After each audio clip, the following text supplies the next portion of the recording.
Pero bueno, ya están aquí, querida Jesusa, muy buenos días, ¿cómo estás? ¿Qué tal? Muy buenos días, Violeta. ¿Me escuchas? Sí, sí, te escuchamos muy bien. Gracias, bienvenida, querida Perfecto. Jesusa. Y el queridísimo doctor Héctor Javier Sánchez, ¿cómo estamos? Bien, muy bien. Buenos días, Jesús. Buenos días, Violeta. ¿Cómo están? Bien, Pues sí, muchísimas buenos días a gracias. todos y todos, ¿eh? Claro, claro. Sí, muchas gracias. Pues aquí acabamos de terminar esta entrevista con el abogado Hamlet y ya ven que también fue tema fundamental en la mañanera, pues esto que acabamos de discutir con él, sobre todo pues ya esto trasciende, ¿no? No nada más se queda como una orden, sino se dará vista al Ministerio Público y entonces ya es una amenaza pues mayor. Pero bueno, gracias por acompañarnos y vamos a discutir tres temas. Primero, los remanentes de la sentencia de Genaro García Luna, que ese es uno de los temas que nos parece fundamental. En esta semana han pasado apenas 18 días de que inició el gobierno de la doctora Claudia Sheinbaum y pues han ocurrido muchísimos acontecimientos. Uno de estos pues es esta sentencia de Genaro García Luna. Pues, ¿qué decir, Héctor, sobre esto que está ocurriendo y que pues tiene también muchas aristas desde donde abordarlo? Incluso ya hoy en la mañanera se presentaban estas otras denuncias, al menos tres, decía presidenta que se tienen aquí en México. Pues no sé si quiere empezar primero Jesús, con mucho gusto le cedo la palabra y Claro, luego yo complemento. Adelante, querida. claro que sí. Eh, a ver, tenemos aquí un caso que tiene rebotes por todos lados, ¿no? O los debería de tener, y es lo que estamos esperando. El, la defensa de Genaro García Luna hablaba de 20 años, la fiscalía hablaba de cadena perpetua, finalmente se queda en 38 y algunos meses más, ¿no? ¿Qué es lo que puede ocurrir en ese tiempo? El hecho de que no haya habido una cadena perpetua y que hoy esté en un número determinado de años es que se diese una negociación. ¿Qué tanto podría decidir ya Genaro García Luna entrar a colaborar? Y entonces estuviese él hablando en algún momento para reducir su sentencia de quiénes más estuvieron implicados, quiénes más sabían realmente lo que él hacía o no hacía con determinados grupos criminales, cuál fue su participación en Rápido y Furioso con, por ejemplo, el presidente de la República en ese momento, este tema de la lucha contra el narcotráfico, la guerra, perdón, de Felipe Calderón, si le afectaría o no al presidente, si también se le llamaría a declarar, eh, porque lo que Genaro García Luna está tratando de hacer al no, o su defensa, al establecer 20 años en su petición, es poder tener este margen de negociación. Entonces, esa sería la segunda parte de lo que vamos a ver.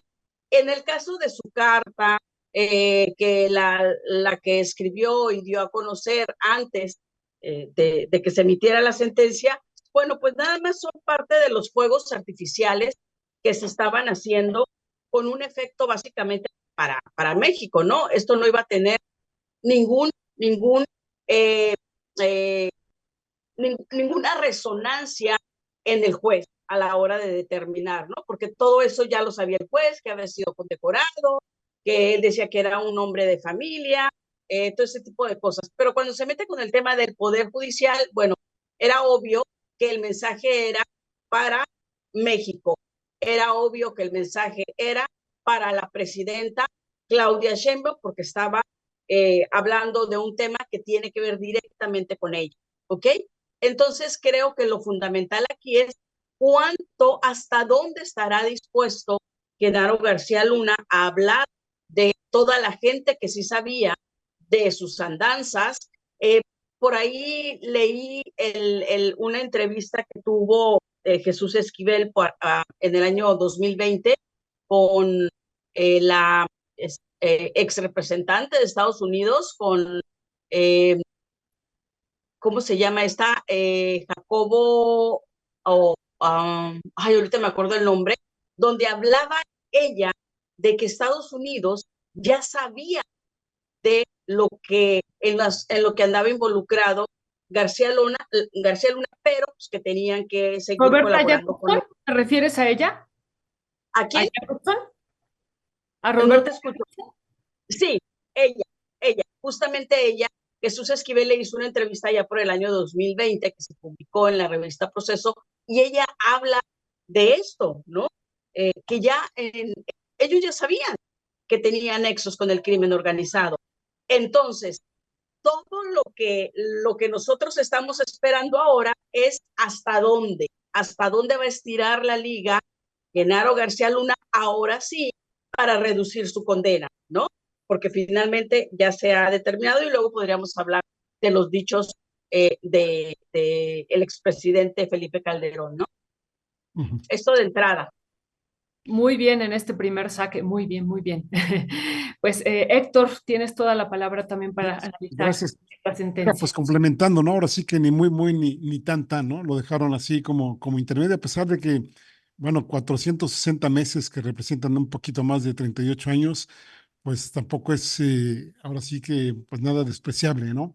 Él tiene 56 años en este momento, de acuerdo digamos, a abogados que hemos leído y oído, y abogadas también, pues el tipo por lo menos podría tener una reducción del 8% si se porta bien, digamos, y luego pues tener sus 5 años ahí, pues ahora sí que bajo supervisión estricta, ¿no? Pero aquí lo importante me parece a mí que es, por un lado, ya lo comentaba Jesús, los mensajes que se mandan al exterior del gobierno mexicano, es decir, desde Estados Unidos al gobierno mexicano, de mantener por ahí la cortinilla abierta, de que en algún momento no solo pueden implicar a los del pasado, del mismo Genaro García Luna, por ejemplo, en el sexenio de Vicente Fox, que recordemos, ahí es donde pues hubo ya varios indicios de que García Luna pues no era así el hombre estrella, el hombre pulcro, el hombre honorable que se supone nos quería vender Felipe Calderón, sino un tipo que además ya estaba por ahí la parte del montaje, ¿no? ¿Se acuerdan ustedes de Florence Cassés? Que hoy mismo, por cierto, lo vuelve a mencionar Claudia Sheinbaum en su mañanera, diciendo, pues ahí estaba ya, ¿no? Ya en las declaraciones, por ejemplo, de varias embajadoras, las del presidente Nicolás Sarkozy, que tuvo el gran pleito, como en aquel momento el mismo Sarkozy decía que le extrañaba mucho, que parecía que el presidente era Genaro García Luna y el ayudante era Felipe Calderón. Nada más imaginemos pues cómo se daban estas situaciones, ¿no? Cómo se daban estas luchas de poder o la manipulación que ejercía precisamente Genaro García Luna sobre Felipe Calderón, al cual pues ahora no sale que el tipo no sabía nada, ¿no? Y que cuando le embarran ahí la declaración del juez que tenía una doble vida, pues el tipo dice, bueno, hubiera querido conocer a tiempo la otra vida de Genaro García Luna, ¿no? Lo cual es perfectamente risible, me parece ridículo, cínico, como lo mencionó la presidenta, porque pues, todo indica que sí sabía Calderón y que se empecinó, o bien sea, vayan ustedes a saber qué negocios tenían entre ellos ocultos, o bien cuál era el capricho, y lo menos factible era que los allegados, por ejemplo, aquí pudiéramos citar a Juan Camilo Mourinho, que le hayan negado, digamos, en algún momento hayan sido el tope, digamos, el filtro, para no hacerle llegar toda la información que hasta generales del propio ejército le quisieron hacer llegar a Felipe Calderón. Y en otro momento me parece que es ineludible decir que esto marca un fracaso pues ahora sí que al sexenio de Calderón, en donde pues ya vimos en las diferentes gráficas, en las diferentes estadísticas, no solo de la presidencia de la República, sino también de INEGI y del mismo CONAPO, como la tasa de mortalidad por homicidios, pues cuando llegó Calderón, eh, Vicente Fox se había dejado más o menos estable en una cantidad de 7 asesinatos por 100,000 habitantes y que Felipe Calderón pues la sube hasta 24, 26, 28 por 100,000 habitantes, lo cual pues es un rotundo fracaso porque más habría que ver ahí, pues ahora sí que el radio de mortalidad que se tenía en los operativos militares, en donde pues había un alto índice de letalidad por parte de las Fuerzas Armadas, lo que recordaba los dichos de Porfirio Díaz de Mátalos en caliente. Allá hubieron muchos eventos, no solo con Calderón, sino con el mismo Peña Nieto, podemos decir Tlatlaya, Tanguato, bueno, pues Ayotzinapa, en fin, muchos ejemplos que pueden decir. Y que ahora el tipo diga, pues que volvería a hacer lo mismo, me parece ser totalmente inaceptable. Y eso, debería ser, pues más que una justificación para que esta presidencia no solo se quede, digamos, en el testimonio de decir que este fue un sexenio absolutamente fallido, sino para buscar responsabilidades, no necesariamente penales, pero sí desde el punto de vista de dejar un testimonio, así como se está pidiendo perdón a algunos presidentes de otros países, en el caso concreto de España, me parece ser que tendría que ser la misma situación en el caso de Calderón, donde le tuviera que pedir permiso, tuviera que pedir perdón él y algunos miembros de su gabinete de todo el daño que le hicieron a nuestro país, no solo, insisto, en términos de ejecuciones, sino en términos de torturas. Recordemos todos los establecimientos que tenían allá en la Ciudad de México e inclusive en el campo militar número 1, de pues, lo que se documentó justamente de todas estas situaciones más que lamentables. Y por supuesto la corrupción, que ya, bueno, ya Pablo Gómez, ahí desde su posicionamiento de la Unidad de Inteligencia Financiera, pues nos ha estado dando algunos indicios de lo mucho que se puede escarbar ahí, desde las prisiones, desde las cuestiones de Rápido y Furioso, en fin, una serie de pues, acontecimientos, de latrocinios, de corrupción, que efectivamente pues dañaron mucho, no solo a la población mexicana como tal en lo físico, en lo psicoemocional, en las pérdidas de vidas humanas, sino también en la gran cantidad de recursos que se desviaron desde muy diversos ángulos y que sirvieron para fines desde financiamientos al PRI, como lo han documentado, por ejemplo, en algunos casos, el mismo exgobernador de Chihuahua, Corral, también lo ha mencionado, hasta otros casos que hemos sabido que pues se despacharon con la cuchara grande y como lo reconoce la misma Rosicela, Genaro García Luna gozó de un poder ilimitado aquí en nuestro país, pues ya no solo en los 6 años de Calderón, sino inclusive un poquito antes. Muchas gracias, Héctor. Pues ya también ahorita Jesús hablaba de esta entrevista, dice después entramos esta entrevista que le hace Ciro Gómez Leiva a Felipe Calderón el día de ayer y hay dos puntos sobre los que yo quisiera pedir tu opinión, Jesús. Lo que dice en torno a que, dado que el juez habló de esta doble vida, dice, pues yo solo conocía la parte buena de Genaro García Luna, ¿no? O sea, que conocía una parte de estas dos vidas, conocía una de ellas y era esta parte aparentemente buena. Y lo otro, Jesús, que dice Ciro Gómez Leiva y por supuesto Felipe Calderón lo acepta, pues que había sido condenado Genaro García Luna sin una prueba en su contra. ¿Qué decir sobre estos dos puntos, Jesús? Bueno, que es absurdo pensar que el presidente de la República desconocía, ¿no? Cuál era o a qué se dedicaba cada uno de los miembros de su gabinete, ¿sí? Una, dos, ya Genaro García Luna venía desde la administración anterior con Vicente Fox, ya había estado en la AFI, entonces no se trataba de un personaje nuevo, no se trataba de alguien que no hubiese tenido resonancia a nivel nacional de las irregularidades que había cometido, ¿no? Entonces es un absurdo lo que el expresidente Felipe Calderón está diciendo y creo que es lo que le toca decir, ni modo, no pudiera él salir a comentar, bueno, yo sabía perfectamente que Genaro García Luna tenía vínculos con el narco y entonces, digo, es bastante obvio que era lo que tenía que decir. De ahí que resulta también absurdo, ¿no? Que no dijera lo otro, ¿no? Felipe Calderón está totalmente involucrado en este tema. También recordemos que hay una denuncia ante la Corte Penal Internacional contra el propio Felipe Calderón. Hay que recordar por los asesinatos que se cometieron, que el encargado de elaborar este documento fue justamente este abogado de Guerrero, hermano de la ex secretaria de la Función Pública, de la primera secretaria de la Función Pública con el presidente Andrés Manuel López Obrador. Ahí sí me ayudan a ¿A qué Milka. te refieres? A Amílcar Sandoval, economista. Eh, Hablo no sé Amílcar Sandoval. no sé si fue él el que encabezó la elaboración. Yo recuerdo perfectamente cuando se No, estaba, no.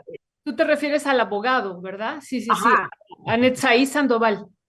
así es, cuando se estaba elaborando justamente esta, esta denuncia, ¿no? Ante la Corte Penal Internacional por todos los asesinatos, de los daños colaterales que siempre justificó el presidente de entonces, Felipe Calderón, y cómo hoy dice que lo volvería a hacer.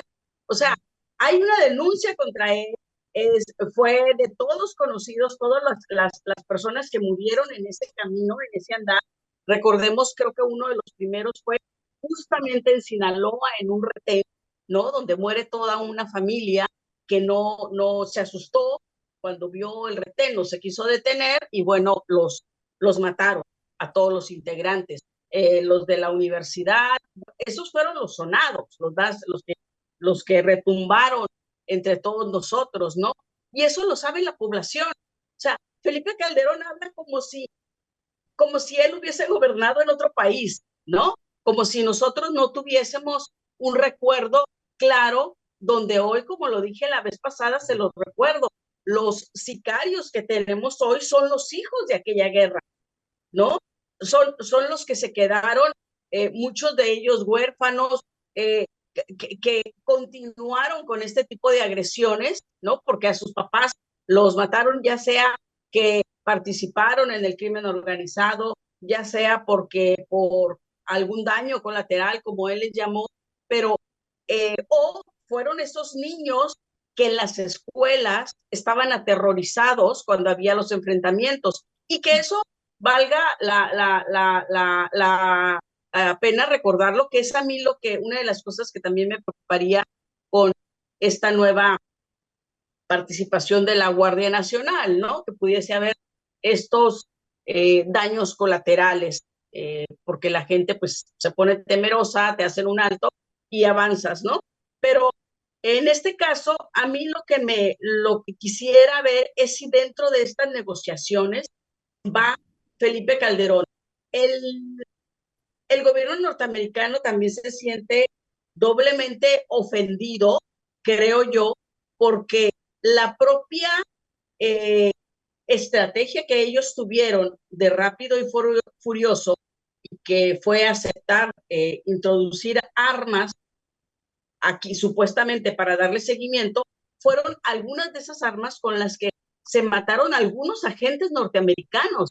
Entonces, creo que tiene un doble interés, no nada más por la asociación delictuosa que tuvo Genaro García Luna, como ya lo determinó el gobierno norteamericano, y de haber introducido, haberse asociado para introducir cocaína, de haberse aliado con el crimen organizado, sino también haber participado en este tema de la introducción de armas que terminó en el asesinato de agentes norteamericanos, ¿no? Ahora, Estados Unidos ciertamente sabía un ala del gobierno norteamericano, sabía lo que era García Luna, ¿no? Lo dijo ahorita a la que mencionamos, que entrevistó y que me hiciste el favor de recordar su nombre. Ella lo dijo, ellos lo sabían, eh, tenían información, trabajaban las agencias de una manera casi a nivel directivo aquí en México, hacían y deshacían, ¿no? Entonces sabían perfectamente con quién estaban tratando. Quizá les convenía a ellos también. Entonces, es una doble moral también de Estados Unidos, pero a nosotros lo que nos interesa es hasta dónde, o por lo menos a mí no me interesa que Genaro García Luna tenga una sentencia de 38 años y que luego esté libre, como está Ovidio libre, como está la esposa del Chapo Guzmán, mientras aquí ocurren los asesinatos, una persona que gozó de todos estos beneficios del asesinato y muerte que implica el crimen organizado y que hoy sale en pasarelas en París, ¿no? O sea, se me hace como una vergüenza, un insulto hacia las familias que han sido afectadas aquí en México por toda esta guerra que se dio en contra del narcotráfico y la participación de los grupos criminales, ¿no? Entonces, a mí no me interesa eso porque el día de mañana van a llegar a una negociación y lo pudieran dejar libre por buen comportamiento, le pueden reducir las penas. porque habló, porque... Y es probable que saliera el libro, o sea, existe esa posibilidad. A mí lo que me interesa es hasta dónde va a hablar, ¿sí? Y si va a decir realmente que Felipe Calderón, y lo va a desmentir, de que sí sabía de esa doble vida, de que Felipe Calderón estaba totalmente en conocimiento de lo que realizaba y también de todos sus negocios. Y también lo sabían jueces y también lo sabían magistrados, porque todos ellos forman parte o formaron parte de toda esta guerra contra el crimen organizado. Al la propia Procuraduría en ese momento o lo que le tocó un poco de la Fiscalía, porque yo recuerdo perfectamente cómo él utilizaba al grande para acusar incluso a periodistas, ¿no?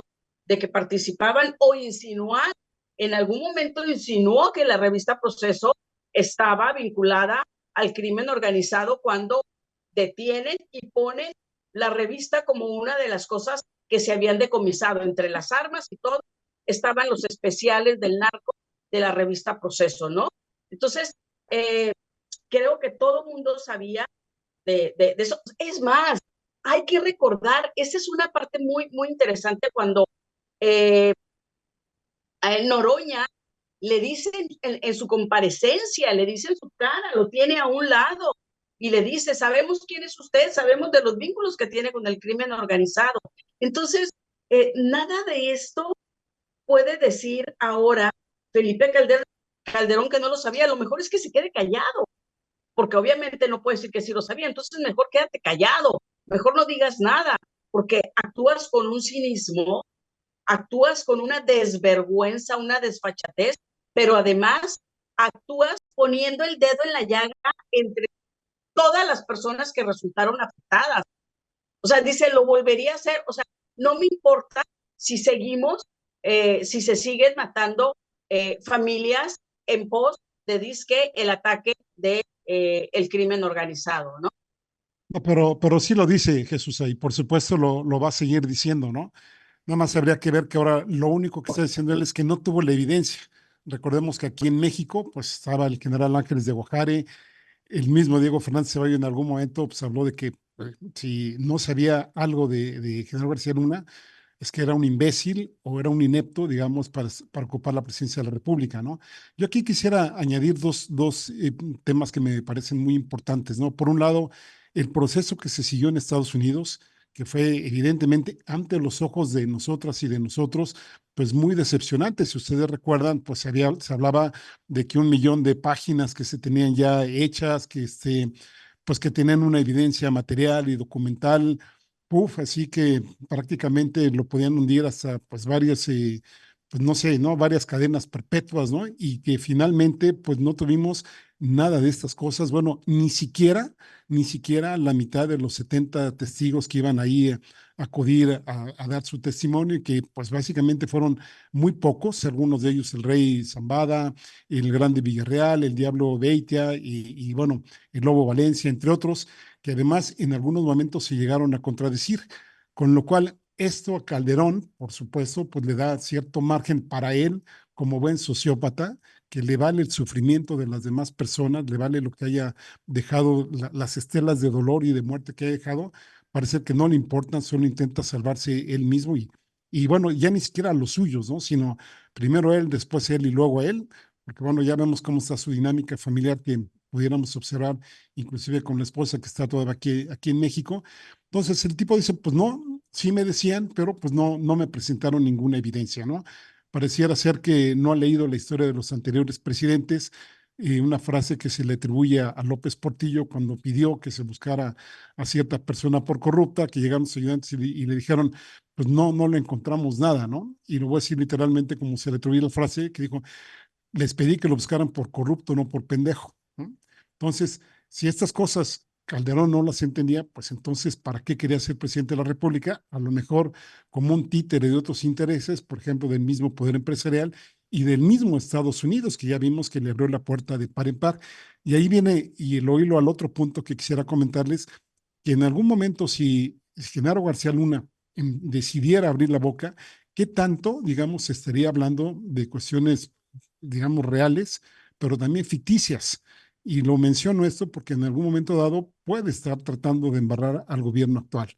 Si ahora se está hablando de que si ya se juzgó a Genaro García Luna y tendría que seguir, digamos, en ese orden el mismo Felipe Calderón, bueno, ¿qué tanto se quisiera con datos reales o datos inventados, pues golpear al gobierno que acaba de terminar, es decir, al de Andrés Manuel López Obrador, y que con base algunos testimonios sean o no ciertos, tratar de debilitarlo, no solo, digamos, a lo que quedó atrás, sino a este que está empezando, porque recordemos, ahora cito al mismo López Obrador, un gobierno que apenas eh, pues no ha acabado de terminar el anterior y no ha acabado de nacer este, pero que sí tiene muchos miembros dentro de su gobierno actual. Bueno, nada más habría que ver cuántos estuvieron como funcionarios con López Obrador y cuántos están en este momento, ¿no? Entonces, es muy importante que no nos perdamos en esta situación y también no quedarnos en el simple hecho de que, pues, Genaro García nos está reivindicando en un acto de justicia y de que pueden cambiar las cosas,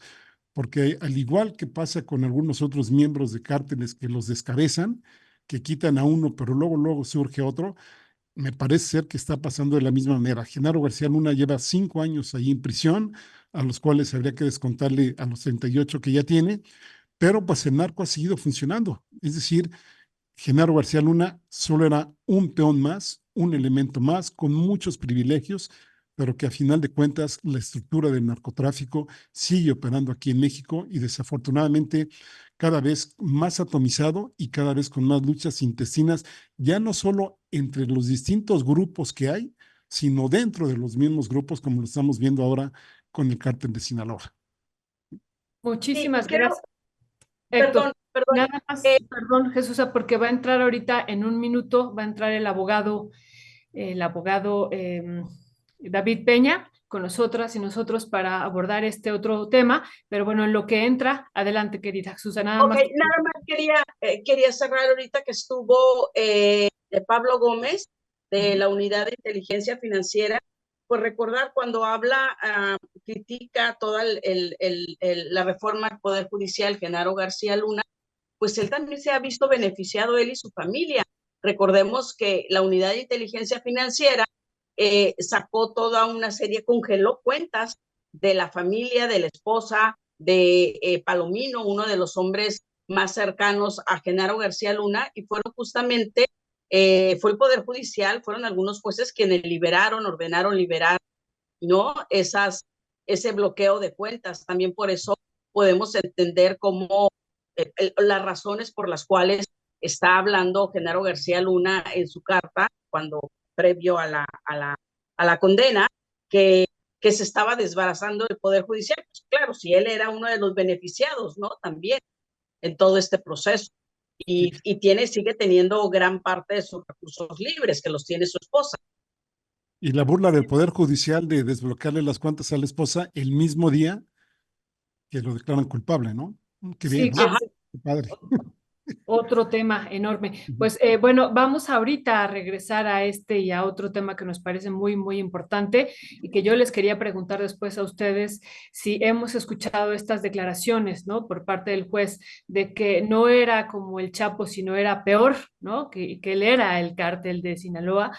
¿Por qué no se le dio la cadena perpetua? Pero eso ahorita regresamos y a esto otro que decía también Pablo Gómez, el titular de la inteligencia financiera, que procede a solicitar la extradición de Genaro García Luna y de Linda Cristina Pereira, la esposa de él. Procede. También eso qué implicaciones puede tener. Pero bueno, ya estamos aquí viendo al abogado David Peña. ¿Nos escuchas? Muy buenos días, David. Hola, buenos días, Violeta. Por ¿Cómo acá estás, andamos David? ya.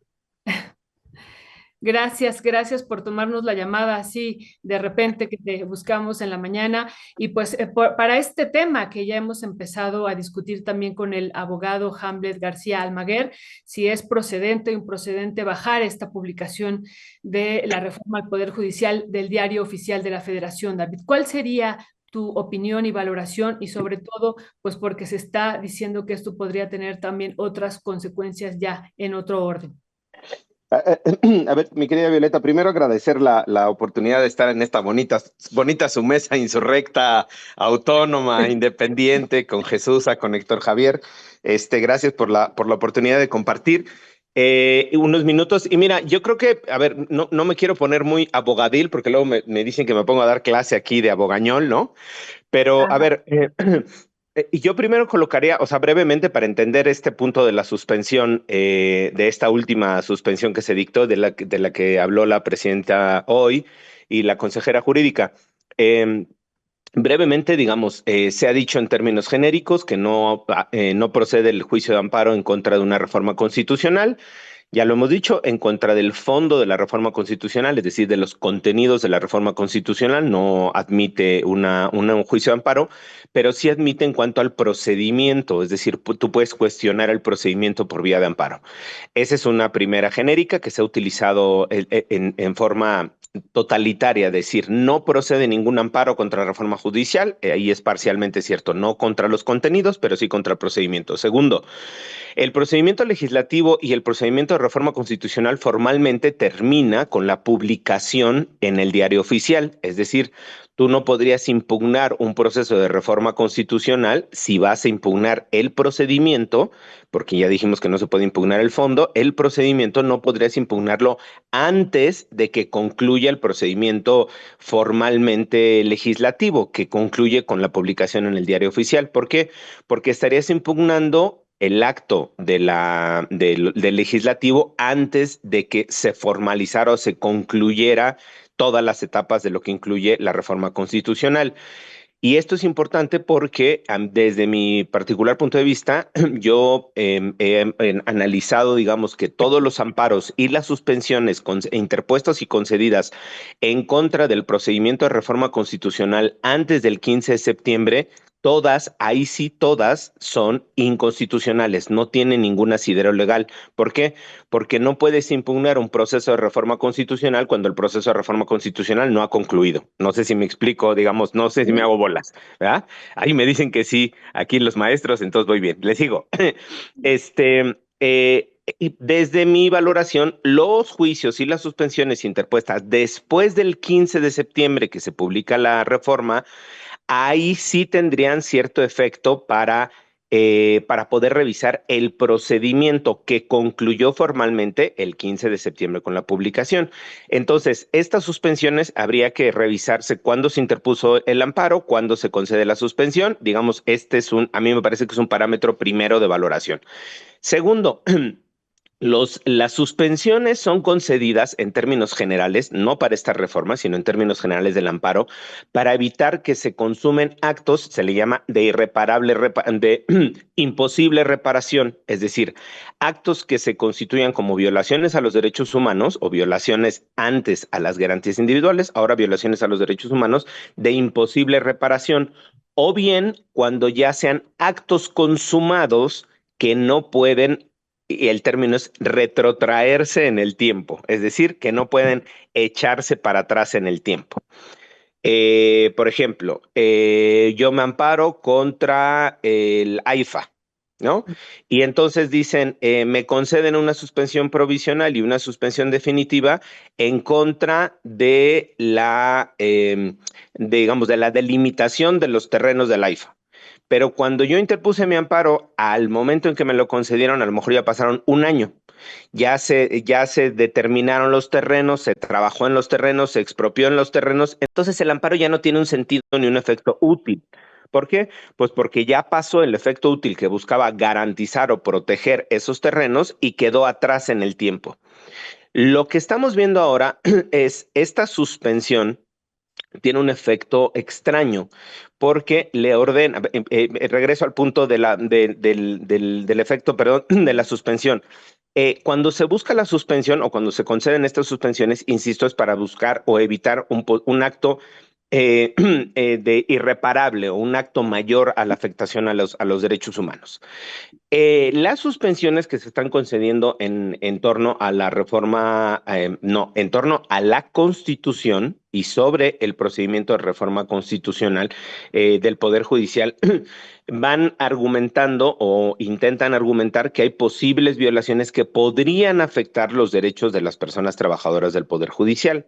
Y esa parte es, digamos, entendible. Yo puedo no tener coincidencia con algunos de sus argumentos, pero digamos es entendible desde la lógica de que ellos digan, bueno, pues puede afectarme esta reforma y por lo tanto me voy a amparar. El punto es que el acto como tal de la publicación, decía yo, que concluye el procedimiento de reforma constitucional, tiene varios efectos. Uno de esos efectos es concluir con el procedimiento de reforma constitucional. El segundo es que a partir de la publicación empiecen a contar los plazos contenidos en la propia reforma constitucional. Y tres, y creo que me parece que es el más importante, es que se le dé el principio de publicidad. Es decir, antes ustedes que son muy jóvenes no recuerdan, pero en los textos que se publicaban de las reformas legales decían algo así como a saber del pueblo de México. Era una expresión que se utilizaba, es decir, las publicaciones que se hacían eran para que el pueblo se enterara de la norma. Obviamente esto proviene desde la época virreinal, mucho antes aún, cuando se tomaba algún acuerdo por parte de los reyes, y los reyes no había otra forma de darlo a conocer más que haciendo pegotes, carteles en las plazas públicas. Y estos pegotes y carteles se los publicitaban a la gente y le decían, mira, a partir de ahora vas a tener que pagar estos impuestos. Y te los pegaban en la plaza pública y por eso decían, a saber del pueblo, ¿no? Ahora entere ese pueblo de que tienes que pagar este impuesto o de que tienes que hacer esta cosa. Eso se mantuvo, digamos, durante la construcción del sistema jurídico mexicano, proveniente del sistema romano, del sistema de derecho romano, y entonces se mantienen estas prácticas que son la promulgación y la publicación de los actos. Perdón por el breviario histórico, entró en mí Federico Anaya por unos momentos, por la parte histórica, pero continúo, digamos, en la parte explicativa. Y este efecto de la publicidad tiene que ver con eso. Insisto, que la gente conozca a qué se refiere la reforma, en este caso el texto constitucional reformado, que empiecen a correr los plazos, ¿no? Y que se concluya con el proceso legislativo. Esos efectos ya surtieron efectos, valga la redundancia. Ya la gente conoció lo que se publicó en el Diario Oficial el 15 de septiembre, ya están corriendo los plazos a partir del 15 de septiembre para hacer todo el procedimiento de todo el calendario, y ya se concluyó el proceso de reforma legislativa constitucional. Entonces, el que hoy se diga, bájese del Diario Oficial de la Federación, o sea, no solo me parece un contrasentido, un absurdo, sino que decir, los efectos que buscaba la publicación del 15 de septiembre ya los logró, que eran estos tres, cuando menos. Entonces, el que hoy le digas a la presidenta, bájalo, pues ahí sí yo coincidiría con decir, pues no tiene ningún sentido, no tiene ningún efecto práctico, no tienen, o sea, eso en nada garantiza el cuidar tus derechos o el garantizar tus derechos como trabajador o trabajadora del Poder Judicial. Y sí me parece que es un acto de profunda soberbia de algunas juezas y jueces del Poder Judicial que bueno, pues ahora siguen haciendo esta serie de actos, insisto, particularmente no tiene ni pies ni cabeza, habría que ver, digo yo, en qué momento se presentó, si fue antes o después de la publicación, cómo está configurada la suspensión, pero particularmente que busca bajar la publicación del diario oficial, insisto, no tiene ninguna medida o ningún objeto de protección de derechos. Ya se logró lo que se buscaba con la publicación, ya se mantiene los efectos y los tiempos en la publicación, y por lo tanto el ordenar hoy, en este momento, a la presidenta que baje o retire del diario oficial, me parece que sí es un acto de soberbia por parte de alguna o algún juzgador. Y finalmente, un recurso que hoy escuchaba de un magistrado igual, que decía, para no violar el orden constitucional, no basta con que la presidenta diga que no va a cumplir esa suspensión.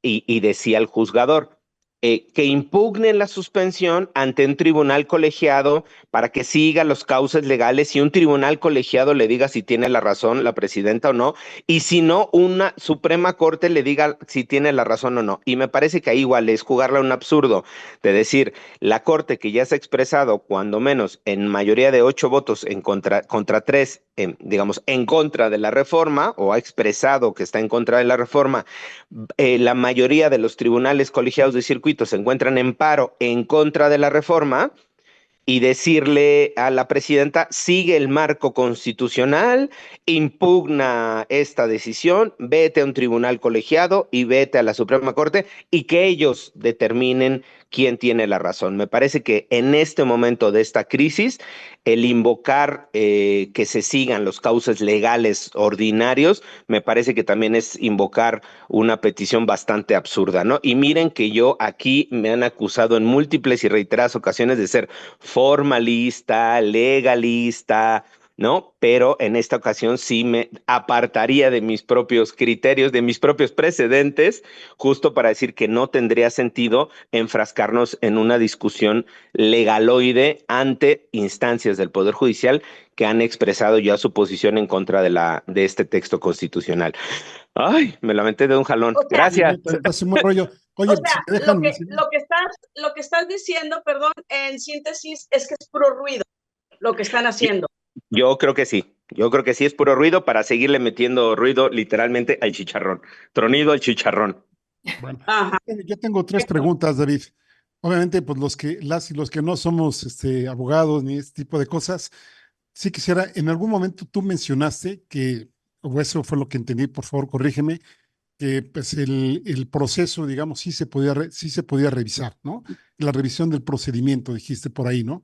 Suponiendo que esa revisión del procedimiento se haya hecho en tiempos y formas, digamos, todo así eh, al pie de la letra, vamos a llamarlo de alguna forma, ¿tiene alguna implicación, digamos, de actos o nada? Digamos, insisto, ¿no? Ya todo se hizo bien. Esta jueza, creo que se llama Nancy Juárez, lo hizo todo muy bien. Se esperó a que terminara el procedimiento, entonces dijo, pues órale, ahí les va una nota de la revisión de cómo lo hicieron. ¿Tiene efectos o no tiene efectos? Sería la primera pregunta. La segunda, hasta el día de hoy, yo entendía que cuando algo se publicaba en el diario oficial, efectivamente, independientemente de que era un medio, digamos, de comunicación hacia la población, pues ya era legal, digamos, ¿no? Incluso hemos escrito en algunos textos que tienen que ver con cuestiones de salud, que de acuerdo a lo publicado en el diario oficial de la Federación, tal cosa, pues pum, ¿no? Entonces sí que ya lo damos, que así tiene que ser, porque así lo marca la ley aquí en México. Y la otra, si Claudia Sheinbaum no hace nada de lo que acabas de comentar, que le va a valer sorbete, ya le dijo, no, pues esto ni lo vamos a bajar y esto sigue adelante. Efectivamente, ¿va a tener alguna implicación o solo, como le estaban diciendo, ese ruido? ¿Y cuáles son, digamos, detrás de la cortina de humo que nos están poniendo? Porque hasta donde hemos leído, parece ser que al Poder Judicial lo que menos le importa son las condiciones laborales de sus trabajadores y lo que más le importa, todo indica, a mi parecer, es obviamente crear una desestabilización en el Poder Ejecutivo y en el Poder Legislativo.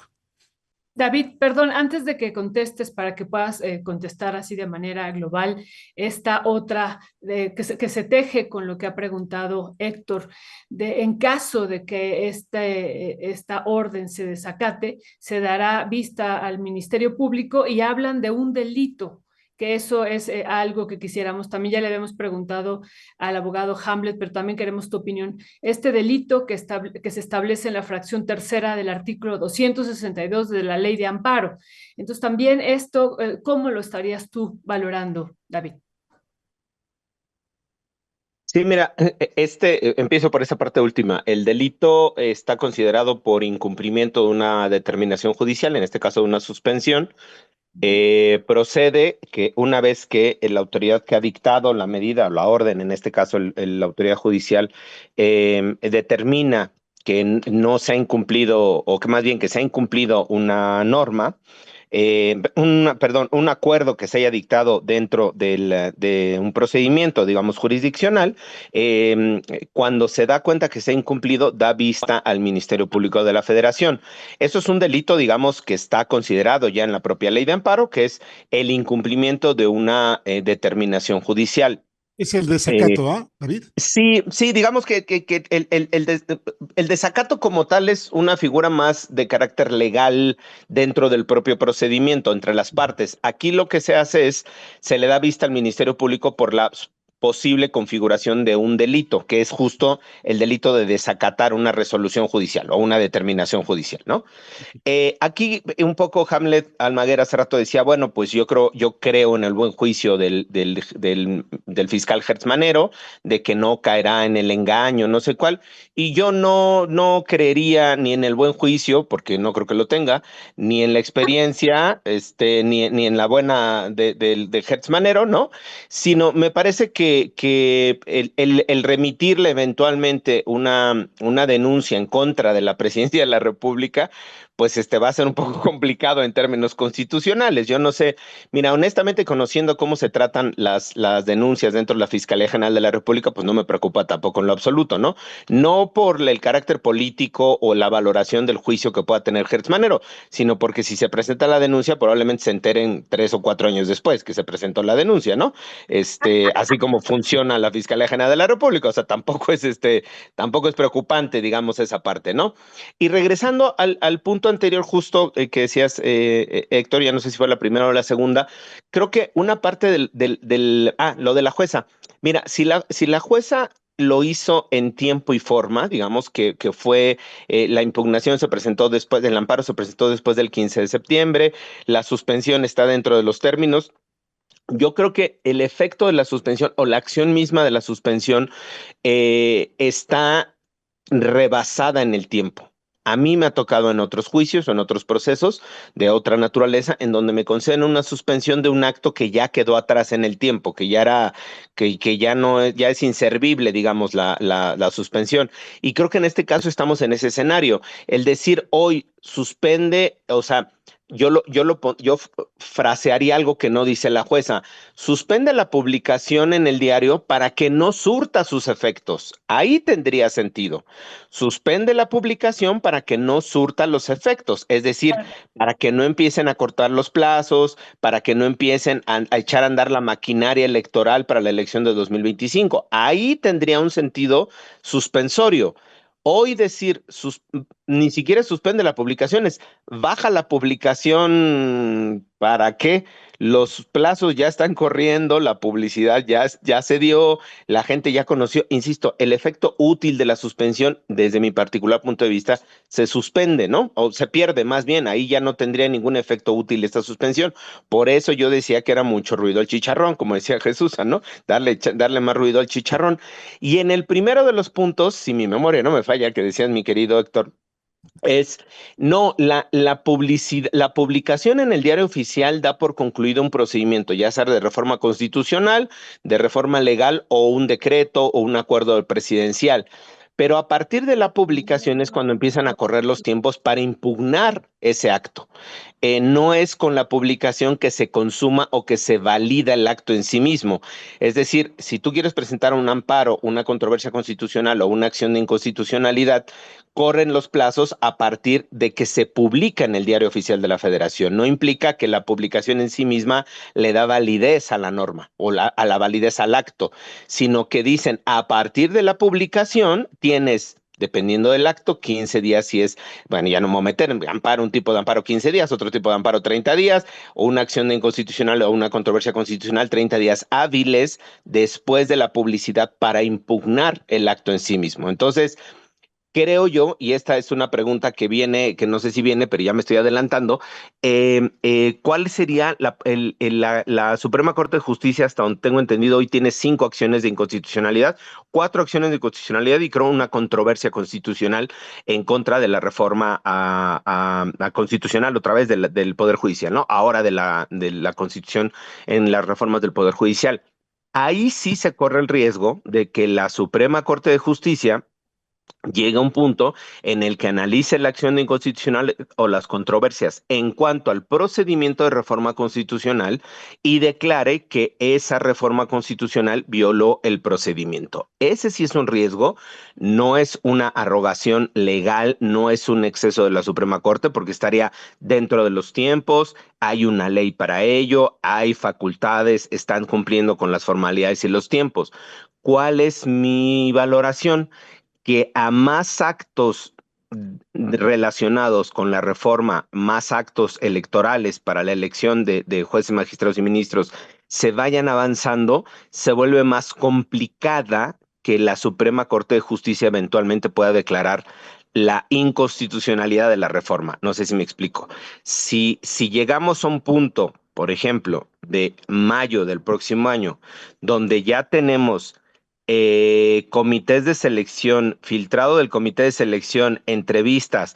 Las entrevistas pasaron a los poderes mandaron su listado, los listados se mandaron al Senado, el Senado lo mandó al INE, el INE está haciendo las boletas y que la Corte diga esa reforma es inconstitucional o ese procedimiento de reforma inconstitucional, ahí se volvería en otra crisis o caeríamos en otra crisis en donde se alegaría que son actos de imposible reparación o imposible retrotracción, digamos, en el juicio. Es decir, ya no se pueden echar atrás en el tiempo todos los procedimientos que se desarrollaron con base en el nuevo texto constitucional y por lo tanto la declaratoria de invalidez de esa reforma ya no tiene los efectos de suspender la reforma como tal, cuando menos no para el año 2025.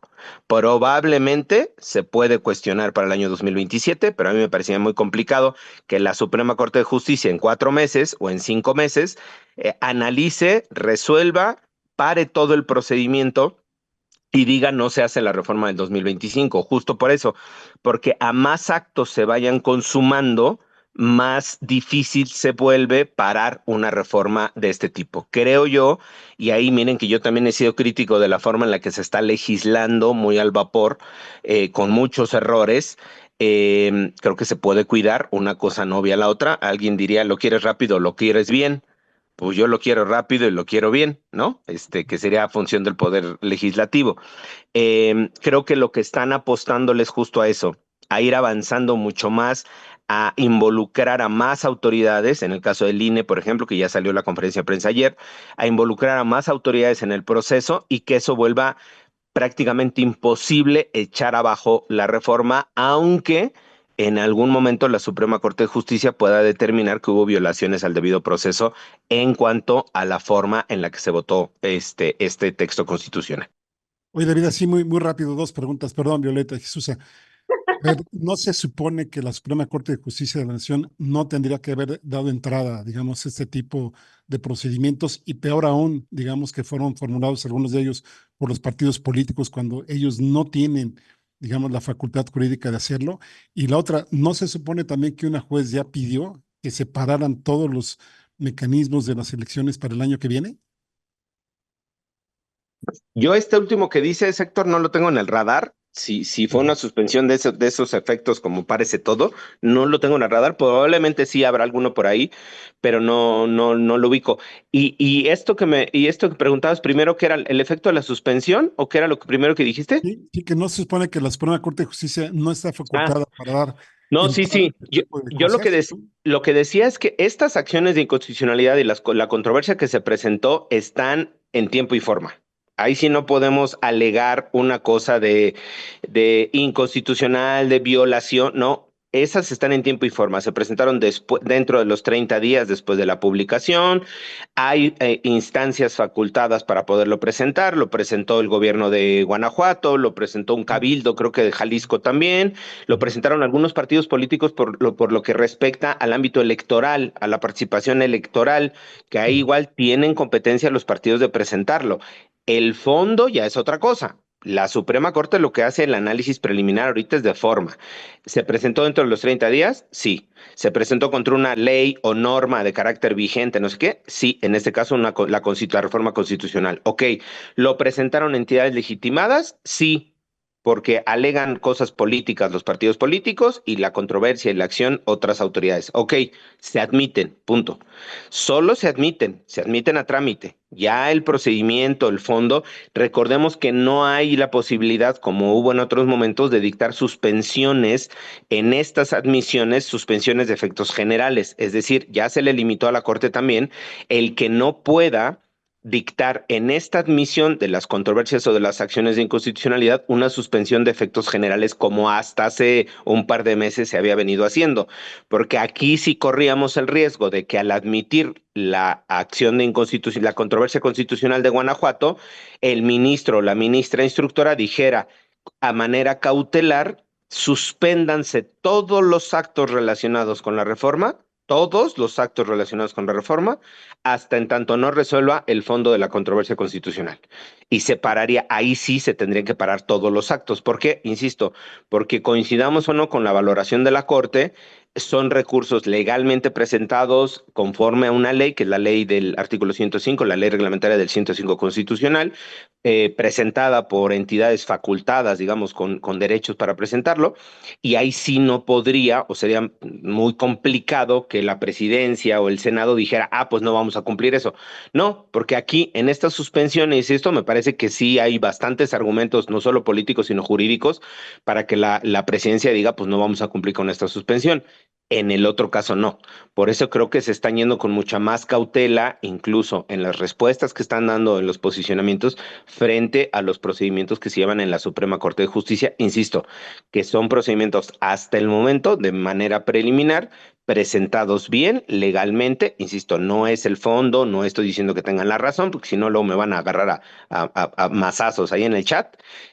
No estoy diciendo que tengan la razón, simplemente lo que estoy diciendo es que sí tenía la posibilidad, la facultad de la Suprema Corte de admitirlos a trámite y ya, podrá desecharlos, podrá desestimarlos, pero la admisión me parece que sí es conforme a la regla.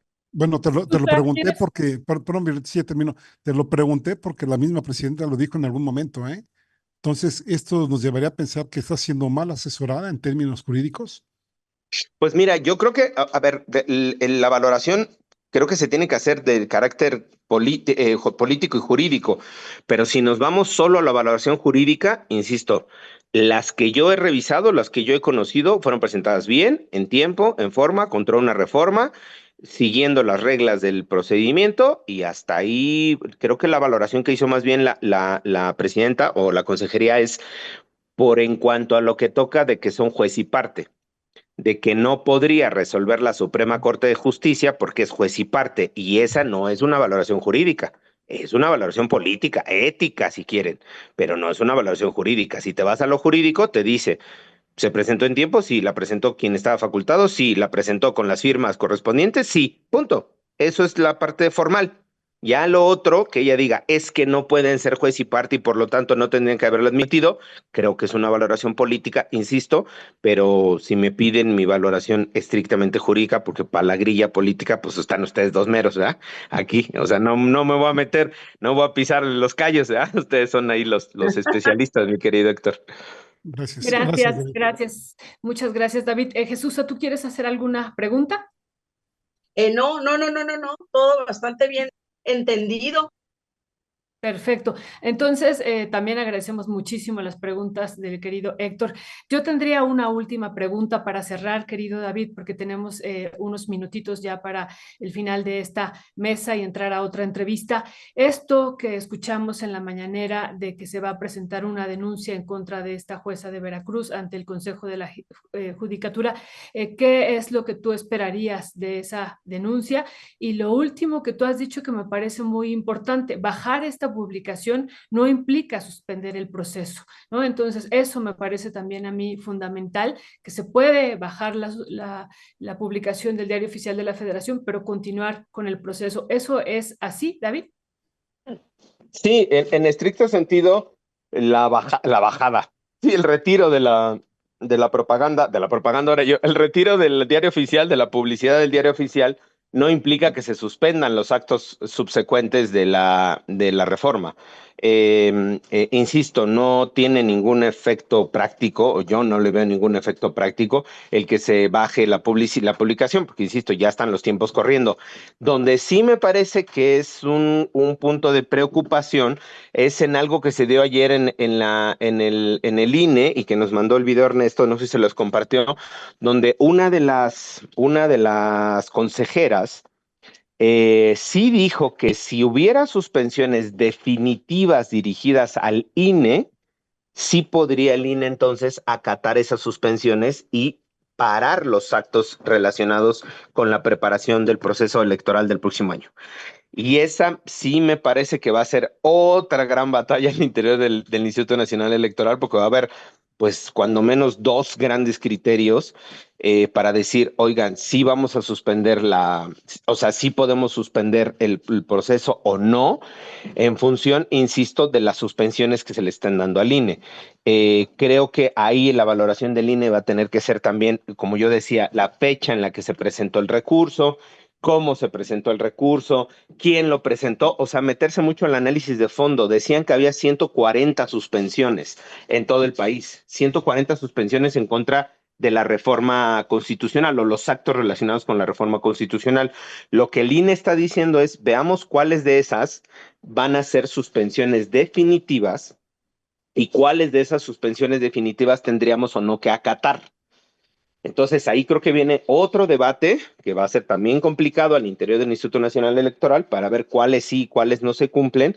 Y lo otro, yo no sé ahí en términos de la decisión política y jurídica, si la Consejería Jurídica del Presidencia está las direcciones jurídicas de la Cámara de Diputados y Senadores están combatiendo o no esas suspensiones.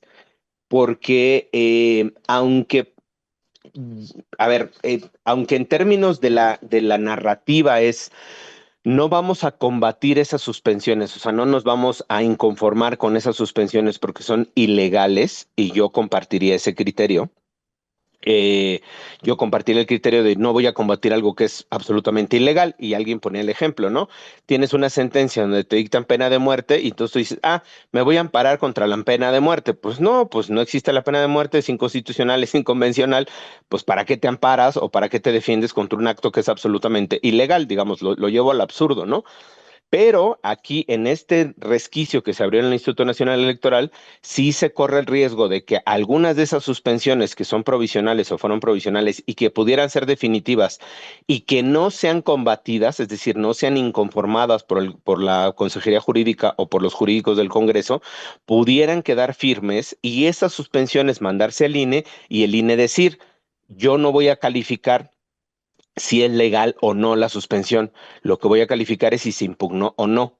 Y como nadie la impugnó, entonces yo tengo que cumplir la suspensión. Exacto. Ese me parece que es un escenario, no sé si se habrá ya vislumbrado desde Consejería Jurídica y desde las áreas jurídicas del Congreso, pero yo, insisto, coincido con la posición de los jurídicos, de decir, no voy a inconformarme, no voy a impugnar un acto que es profundamente ilegal, claro, pero si ese acto profundamente ilegal se consuma, se convierte en definitivo y se le remite a otra autoridad, que es el INE, ya no el Congreso de la Unión ni la Presidencia, al INE, el INE ahí sí podría decir, bueno, perdón, pero a mí me está llegando una resolución definitiva que no fue impugnada por nadie, y pues yo la tengo que cumplir. Yo no me meto a la calificación de si sí o no, por qué sí o por qué no. Yo la tendría que cumplir esa suspensión. Creo que ayer se abrió este otro escenario, con esta intervención de una de las consejeras. Jesús. David, vamos a ver este video que tenemos de Guadalupe Tadei sobre la orden de la juez y regresamos también porque Exacto. están comentando.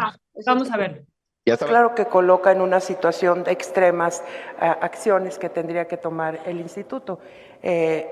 Si esto se suspende de manera definitiva, habrá de acatarse, pero en este momento estamos esperando que las resoluciones lleguen y surtan los efectos correspondientes.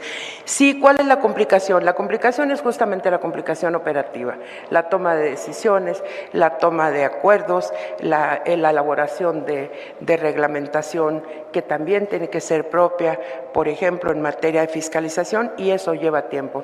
Definiciones muy técnicas que se tienen que tomar y que estamos en este momento, incluso hemos sido tan correctos en el actuar con esta órdenes de juzgados que la comisión temporal de seguimiento a este proceso no ha sido instalada porque sería un acto oficialmente celebrado por el Instituto. Tampoco instalamos la comisión, la mesa de coordinación con el Senado de la República y con el Consejo de la Judicatura del Poder Judicial, que teníamos el compromiso de hacerlo. Ustedes están enterados de eso porque hay intercambio de comunicación y de información pues prudente en estos momentos que debemos de tener con ambas instancias, el Consejo de la Judicatura y el Senado de la República, y eso también está en espera. Yo espero que muy pronto tengamos definición. Jesús, tú tenías otra pregunta para el maxi abogado David Peña, ¿no? Sí, o sea, para que pudiera cerrar. Ajá. Sí, o sea, en este momento la consejera presidenta no habla de que se ha suspendido el proceso, ¿no? Es lo que estoy entendiendo. Y Héctor, tú también tenías otra pregunta para que ya pueda cerrar el maxi abogado. Sí. Bueno, yo otro tema, ¿no? ¿Qué implica eso de bajar del diario oficial, ¿no? Sabemos que cuando Nada. López Obrador baja la mañanera, la quitaban ahí de internet y ya está, ¿no? Pero bajar el diario oficial, bueno, yo ya lo tengo, digamos, en mi computadora, ¿no? ¿Qué implicaciones tiene eso de bajar, ¿no? Que lo eliminen, que lo deroguen, o qué onda con eso. No, nada. Pues Que lo entonces, quite, ¿para qué lo quiere que lo baje, ¿no? Y por eso le porque preguntaba solo ruido. a David si se suspendía el proceso, ¿no? El proceso continúa aunque se baje la publicación. Pero bueno, David, para cerrar, ¿cuáles ¿Qué serían onda, tus conclusiones qué onda, finales? qué onda, mi querido Héctor? Lo expliqué 2 veces, ¿eh? ¿Qué onda? Sí, Ahí. sí, Ajá. sí, pero es Pero que me nos están queda la preguntando duda, ya en ves, nos queda la Mira, duda. quiero que quede así firme porque Muy clarito, muy clarito. tiene el chat personal, me están diciendo que qué onda, ¿no? Que es bajar y justo quería que lo Yo, reafirmaras. yo justo lo que decía es la acción como tal de eliminar la publicación del diario oficial no tiene ningún efecto. O sea, ni tiene Nada. efecto para nada, no tiene efecto ni para suspender los actos que se están haciendo, ni para suspender lo que ya sucedió, que es la publicidad, la publicación, que se echaran a correr los tiempos, incluso que se tomara el 15 de septiembre como fecha y esa publicación para presentar las acciones de inconstitucionalidad y las controversias constitucionales posteriores. O sea, porque sería tanto, imagínate, como retírenlo del diario oficial, ok, entonces quedarían sin materia todas las acciones de inconstitucionalidad y las controversias constitucionales y los amparos que se presentaron después del 15, porque ahora ya no está físicamente en la virtualidad, en la página del diario oficial, esa publicación. No, pues es un absurdo, por eso yo decía, es un ruido, chicharrón no, porque el chicharrón me gusta mucho, pero es ruido como a las tostadas, como ruido, una cosa ahí que, ¿no? Que es como, yo digo, ok, lo retiras del diario oficial, va, y los tiempos siguen corriendo, no suspendes nada, las acciones de inconstitucionalidad tomaron como base la publicación del 15 de septiembre, los amparos se presentaron con base en el 15 de septiembre, o sea, no cambia absolutamente nada, por eso yo digo que es mucho más acto, creo yo, de soberbia, ¿no? Claro, no, Nada más era que lo reafirmaran, ¿sí? abogado, perdón, abogado, yo creo que más bien es un acto para confundir a la población, ¿no? O sea, meter otros elementos más que la gente se haga bolas, no entiende y decir, ya ves, una jueza ya ordenó, ¿no? Y son los argumentos que luego se presentan cuando tú platicas con la gente común y corriente, ¿no? La gente que no sabe, que no le entiende de temas jurídicos, dice, no, una jueza ya lo dijo, entonces quiere decir que ya se suspende Ya lo todo. Y hay bajaron. un delito, ¿no? Dice la jueza, y hay un delito, entonces eso queda ahí. Me parece importante esta observación de Jesús. Pues Héctor, recomiéndenle a la gente que vea estas sus bonitas mesas de rompeviento para que estén informadas e Los maxi informades, ¿no? abogados le vamos a recomendar, claro. O sí es, sea, así es. Pues y la última, perdón, y la última pregunta era sobre lo del INE, que es, de la suspensión. No, la consejera dice que formalmente no han instalado todas las mesas y todo lo que les corresponde. O sea, ahí tiene una imprecisión. Hace como 3 semanas, creo que después de la del 15, creo que fue el lunes 22 de septiembre, si mal no recuerdo, Lo comentamos aquí, en ese día nos tocaba Maxi Abogados, y comenté yo que ese día se estaba formalmente abriendo o iniciando el proceso en el Consejo General del INE para el tema del proceso electoral 2025. Y sí se instaló formalmente, digamos, el pleno del Consejo, habilitando en cumplimiento de la reforma constitucional, en ese momento ya vigente de la Constitución, porque decía 8 días después de la publicación, entonces ese día se cumple y se instaló. Ahora, lo que está diciendo la consejera de no hemos instalado la mesa, la submesa, la coordinación, la no sé cuál, entiendo yo, y por eso digo que es una interpretación, que están en espera de ver qué pasa con esas suspensiones, insisto, porque el Instituto Nacional Electoral no era parte de esos juicios de suspensiones, de amparo. Formalmente, quien era parte de esos juicios era la Cámara de Diputados, la Cámara de Senadores y eventualmente en algún momento la Presidencia de la República, pero no era parte del Instituto Nacional Electoral. Entonces, lo que está esperando el Instituto Nacional Electoral, y eso lo infiero yo, a que diga ella, si hay una suspensión definitiva que a mí me obligue, pues yo tengo que cumplir la suspensión definitiva. Por eso era lo que yo les decía. O sea, no sé si está dando ideas, Tadei, ¿no? Pero pues ahí ya dijo, si no hay una suspensión definitiva contra mí como INE, si hay suspensiones contra el Congreso, pues ahí está muy bien, hay que se rasquen con sus uñas ellos. Si no hay una suspensión en contra mí, si hubiese una suspensión, insisto, definitiva en contra de un acto del INE, que la obliga a suspender, ahí creo también que el INE no podría meterse a hacer una revisión política de si le compete o no a una jueza o un juez.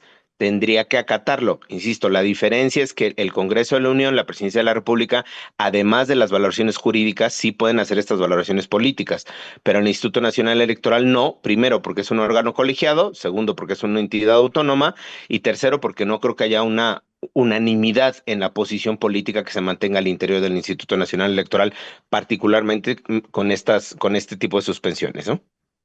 Quizá lo que está Muchísimas diciendo ahí gracias, David. Tadei, Perdón. es, quizá lo que está diciendo es, ojo, ayúdenme porque si no esto va a seguir corriendo y aquí se acabó el correo del caballo blanco, ¿no? O sea, hagan lo que les corresponde, Cámara de Diputados, ¿no? Porque esto ya sigue avanzando y ya me estás involucrando y a mí sí me pueden atar de manos. Creo que sí es Exactamente. como un llamado o es, ponte trucha, Ernestina, haz algo, Cámara de Diputados, a ver, Monreal, a ver, Noroña, hagan algo, el jurídico, ¿no? Bueno, en este caso es la Cámara de Diputados la que tiene la representación jurídica, ¿no? Pues Sí, yo muchísimas creo, gracias, perdón, David. yo nada más para terminar el comentario, mi querida Violeta, sí, yo creo que un poco la llamada de alerta va en ese sentido de decir, oigan, o impugnan, paran este proceso, o sea, está muy bien su valoración política de que son actos ilegales, ajá, pero jurídicamente, si me llega a mí una suspensión definitiva, la voy a acatar. O se ponen las pilas a estarse peleando allá, aunque insisto, esté deslegitimado el Poder Judicial, no sé cuál, pero es el que está vigente, y hasta el primer domingo de junio será lo que tengamos. Entonces, Ajá. es muy difícil también decirle al INE, no, el INE ahora no acates tú tampoco, porque no sé cuál, no, insisto, porque la valoración de los otros dos poderes es una valoración mucho más política, entendible, razonable y jurídica, desde luego, pero en el caso del INE no podríamos pedirle, haz una valoración política, descalifica al Poder Judicial, no cumplas las resoluciones del Poder Judicial, porque además recordemos que lo que digamos ahorita y abramos ahorita, siempre habrá un tuit para recordárnoslo, ¿no? Lo que estemos alegando ahorita y lo que estemos pidiendo ahorita, probablemente nos estemos mordiendo la lengua y comiéndonos los dedos en 8, 10 años o en 12 años, ¿no? Si hay un cambio político, si hay un cambio partidista, y estarle pidiendo a las instituciones pues, que no cumplan los mandatos del Poder Judicial. Porque recuerden que en el penduleo político nos vamos de la derecha y a la izquierda históricamente, no hoy, no en este gobierno, no en este país, sino históricamente valga la redundancia, en la historia del mundo. Entonces, creo que hay que tener también mesura en cuanto a estos posicionamientos, ¿no? David, muchísimas gracias. Ya tuvimos una mesa Y dentro. gracias, David. Muchísimas gracias, Gracias. de verdad, por tus explicaciones y por tu tiempo aquí en esta su bonita mesa autónoma, el del día viernes, esta mesa política con Jesusa y con Héctor. Pues estuvimos 46 minutos hablando sobre este otro tema. David, te mandamos un fuerte abrazo y todo nuestro agradecimiento. No, a ustedes por invitarme, mi querida Violeta, Héctor y Jesús, por el espacio en esta su bonita mesa, ahora que yo me sumé, pero Gracias bueno, a ahí ti. estoy a sus órdenes. Un gran gusto. Gracias, familia, un Gracias. abrazo. Abrazo, abrazo. Pues Héctor, Jesusa, tenemos que cerrar. Les pedimos a los siguientes entrevistados. Dame un que- minuto, Violeta, por No, no, favor. no, justo les iba a decir si Sí, podemos cerrar, que se tomen cada uno 3 minutitos para el cierre de esta mesa y sobre todo si podemos abordar este otro tema brevemente que nos parece importantísimo, lo que está ocurriendo en Medio Oriente, esta situación que se va haciendo cada vez más crítica. Héctor. sí. Bueno, yo quería pedir este tiempo porque me han llegado algunos comentarios del Hospital 196 del Instituto Mexicano del Seguro Social. El hospital se llama Fidel Velázquez, está en Ecatepec, en el Estado de México, donde hemos tenido noticias de que pues hay severos atrasos en las intervenciones quirúrgicas, sobre todo lo que tienen que ver con traumatología, ¿no? Por ejemplo, fracturas, ya sea de rodillas, de tobillo, de clavículas, etcétera, ¿no? Y bueno, en algún momento esto podría ser comprensible, ¿no? Por toda la cantidad de personas que atienden, pero lo que se me hace y que habría que llamar la atención y ver qué está sucediendo ahí es que a las personas, a los pacientes, los tienen en sillones. Entonces los tienen abajo y dice uno, bueno, pues está bien, pero también, pues obviamente no tienen acceso, por ejemplo, a que se puedan bañar y ese tipo de cosas. Sí los tienen en situaciones bastante incómodas y el director parece ser que está rebasado con esta situación. Y entonces dice, bueno, pues si quiere quejarse, quéjese, pero pues no puedo hacer nada en este momento, ¿no? Entonces, no sé si ustedes desde allá, Violeta, que tienen más acceso a la misma mañanera, al mismo Zoé Robledo o alguna dirigencia de estas del IMSS, que en algún momento pues vean qué está sucediendo, porque esto, insisto, son los retrasos que tienen que ver con las intervenciones quirúrgicas y también parece ser que con el abasto de medicamentos. Ojalá lo pudieran investigar ustedes que están allí en México, ¿no? Y respecto al Medio Oriente, así muy rápido, pues muy preocupante la situación, de verdad muy preocupante. Cada vez esto va adquiriendo matices más oscuros, matices de confrontaciones de mayores dimensiones. Y a mí me extraña que los medios nacionales le presten muy poca atención a lo que está sucediendo, pues por supuesto, en Israel, que tiene 7 frentes abiertos allí en aquella región, la cuestión que ya se nos viene de China con Taiwán y por supuesto la guerra entre Rusia y la OTAN, en donde pues parece ser que siguen insistiendo el mismo Zelensky en matar hasta el último ucraniano, con tal, pues obviamente de tratar de salvar sus intereses, no solo los personales, sino los de la misma OTAN, que en algún momento, pues en su afán, digamos, de querer contener a la antigua Unión Soviética, ahora Rusia, pues ponen en peligro ahora sí que la estabilidad mundial, ¿no? Y gracias. No, gracias a ti, Héctor. Este primer tema que ponías ya en este cierre del Hospital 196 de Ecatepec del Y IMSS, Fidel que Velázquez, nos sí. parece muy, muy importante lo que estás diciendo, el retraso de estas intervenciones quirúrgicas y el abasto de medicamentos, y pues que estamos hablando aquí de la vida, ¿no? Entonces, sí, de la emergencia y de la urgencia. Así es que qué bueno que lo estás haciendo y sí, vamos a consultar sobre esto con algunas autoridades y pues qué bueno que lo pones aquí, Héctor, nos parece fundamental. Jesusa, ¿con qué cerrarías también sobre Bueno, este otro tema? bueno, pues nada más con el tema de García Luna y todo esto, hay que recordar que hoy es hoy empieza, va a tener la audiencia el Mayo Zambada, ¿no?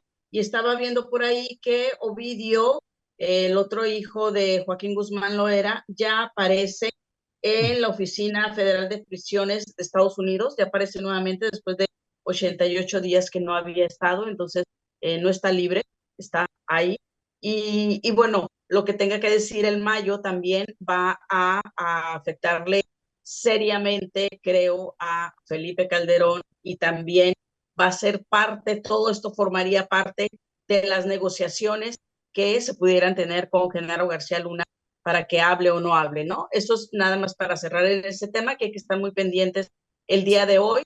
Y en el tema de Oriente, bueno, es gravísimo, son desgarradoras las imágenes de los niños, de los civiles, de la gente de la ONU que está siendo atacada, que no hay verdaderamente un respeto hacia la vida, es como si fueran tratados como gente que no vale la pena, que hay que acabar con ellos, hay que nulificarlos y que el mundo, las naciones no hagan lo que tienen que hacer, que es todos levantar la voz y ponerle ya un alto a Israel, no nada más decirlo, ay, sí, vamos a hablar todos y entonces que diga todavía Israel, no, yo voy a seguir, no, que se inicien acciones, pero mientras esto lo seguimos demandando, pues la presidencia de Estados Unidos sigue mandando grandes cantidades de recursos, varios millones y millones de pesos de apoyo